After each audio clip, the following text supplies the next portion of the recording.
The transport ship shuddered as it entered the turbulent upper atmosphere of the world known as Vidia Prime. Inside the main cabin, a single human stood at the viewport, his hands clasped behind his back. Below, the swirling greens and violets of the planet's great fungal forests resolved into clarity. He remembered them. He remembered everything. 5 standard years had passed since he had last seen this sky. 5 years since the raid on the royal hive by the vicious, chitinous Crix. 5 years since he, a lowly terraforming engineer attached to a human survey team, had done the unthinkable. Back then, the great queen of the Viridians had been newly crowned, her reign young and immediately challenged by the Crix assault. The human embassy and survey post were minor installations, overlooked in the initial attack. But he had seen the flashes of energy weaponry from the hive spires, had heard the distress pulses bleeding through the comnet. While others evacuated, he had taken a utility sled and a toolkit. He did not go to fight. He went to fix. The memory was a series of sharp sensory fragments. The acrid scent of burning chitin and ozone inside the breached royal nursery. The desperate, melodic clicking of the queen's warriors making their last stand in the chamber's throat. And the queen herself, cornered, her magnificent iridescent wings pinned by a fallen support beam, a Crix warrior advancing, its razor limbs raised. He had not been a soldier. He carried a cutter, a molecular welder, and a geological survey charge. He used the charge first, rolling it into the path of the Crix. The concussive blast was deafening in the chamber. As the warrior staggered, he sprinted, not toward the enemy, but toward the queen. He activated the cutter and severed the support beam pinning her wing. Then, with a swiftness born of pure adrenaline, he turned the welder to its highest setting and pointed it at the advancing Crix. The superheated beam was not a weapon, but it served as one, forcing the creature back. Buying seconds, the vents. He had shouted, though he knew she likely could not understand his words. He pointed to the large atmospheric ducting near the ceiling. Your size. You can fit.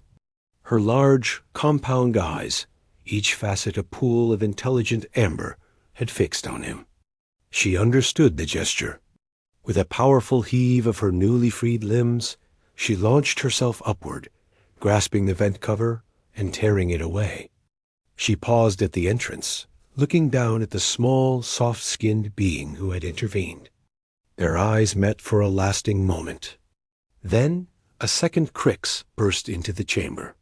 He fired his welder at a hanging crystalline formation, bringing it down to shatter between him and the new threat, creating a barrier of jagged shards. He gave her one last nod before turning to face the closing Crix, his welder held in trembling hands. He expected to die. The last thing he saw before a Crix energy blast seared the wall beside his head was the queen disappearing into the duct. Safe. He did not die. He fought with tools, with debris, with sheer stubbornness, until a flanking counter-assault by the rallied Viridian Royal Guard broke through and cut down the Crix. They found him battered, bleeding from a gash on his temple, leaning against a wall. Welder still sparking in his hand dot in the aftermath, he was hailed as a hero.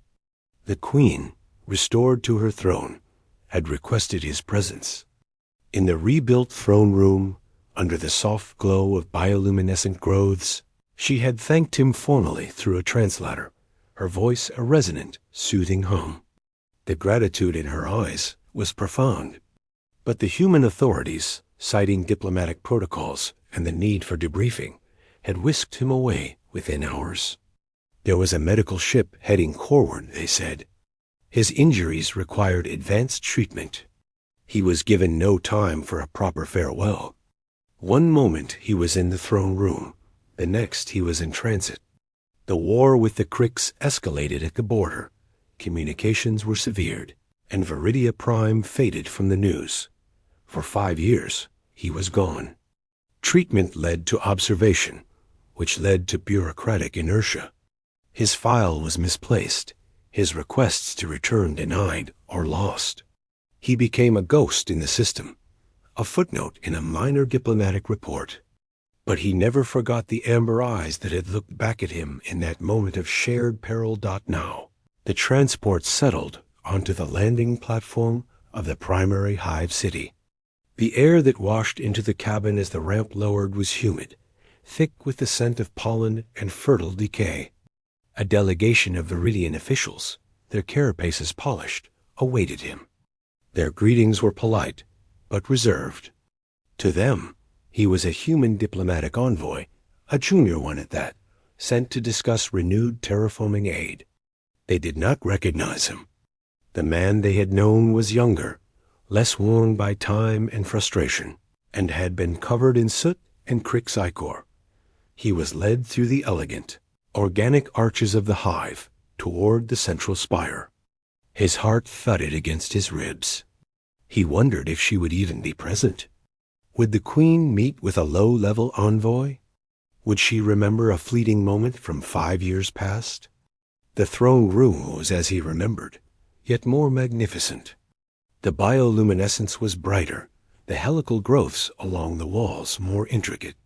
Courtiers and warriors stood in silent rows, their clicking whispers stilling as he entered.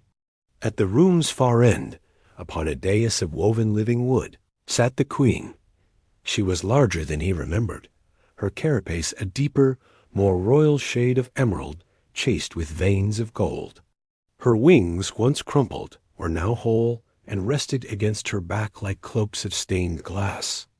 She regarded the approaching human with a detached, regal curiosity. He stopped at the prescribed distance and gave the customary bow of respect as he had been instructed. The lead courtier announced him with his official title and purpose. The queen gave a slight, acknowledging tilt of her head. Then, as he raised his own eyes to meet hers, it happened. The queen's whole body went perfectly still. The gentle humming of her wings, a subtle sound he only now perceived, ceased. The multifaceted amber eyes, which had surveyed him with polite indifference, now focused with an intensity that seemed to pierce through time itself. She leaned forward, just slightly. The entire court noticed the shift in her posture, a ripple of confusion moving through them. The queen spoke. Her voice, bypassing the translator device on his belt, was a direct, resonant vibration in the air, a language of nuanced harmonics and clicks. The courtier looked startled, then turned to the human, his own translator struggling. "Her Majesty asks." "She asks you to step closer." A murmur ran through the court. Protocol was being broken. The human envoy took 3 slow steps forward, stopping at the base of the dais. The queen stood. She descended the steps of the dais, moving with a liquid grace that belied her size. The court was utterly silent now, a tableau of shock. She stopped before him, so close he could see the intricate patterns within each facet of her eyes, could feel the gentle warmth radiating from her form. She studied his face, her gaze lingering on the faint, pale scar that traced his temple, the gift of the Crix warrior. Her head tilted again, not with curiosity, but with dawning, absolute recognition. She spoke again, a softer, more complex series of sounds.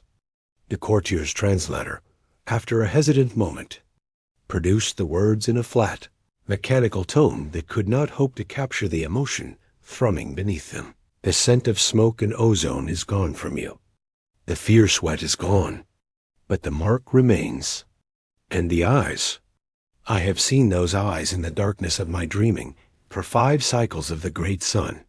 She reached out one of her primary limbs, not the sharp manipulator claw, but the softer, finer appendage used for delicate work. With a touch as light as a falling leaf, she traced the air beside the scar on his temple. It was a gesture of profound intimacy, of remembrance, one that made several courtiers click in soft astonishment. "You left," the translator conveyed her words. "The sky swallowed you. My scouts found only silence." I believed the Crix had taken you in final vengeance. I had your name sung in the Hall of the Fallen. He found his voice, though it was rough with emotion. I was taken, my people. There was confusion. I did not choose to leave. The Queen listened to the translated reply. Her great eyes closed for a long moment, then opened. You returned to me, not as a warrior, not as a savior. You returned under a sun-colored shell of diplomacy. A harmonic in her voice hinted at what might have been amusement, or perhaps sorrow. Why now? Because I had to know, he said, the formality of his mission crumbling away. I had to know if the silence was your choice. And I had to see if you were truly safe. The Queen straightened, looking down at the small, resilient being before her.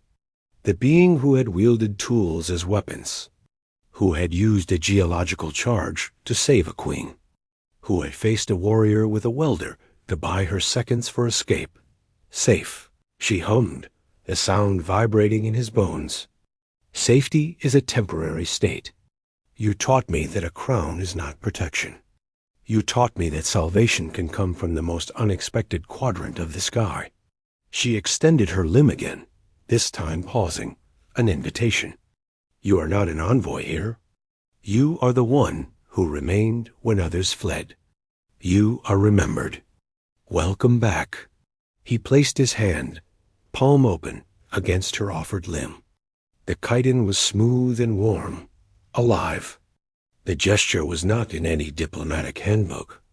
It was simple, direct, and understood by every being in the silent throne room. The human who had disappeared after saving her had returned. And the Queen, who ruled a world, had never for a single day forgotten.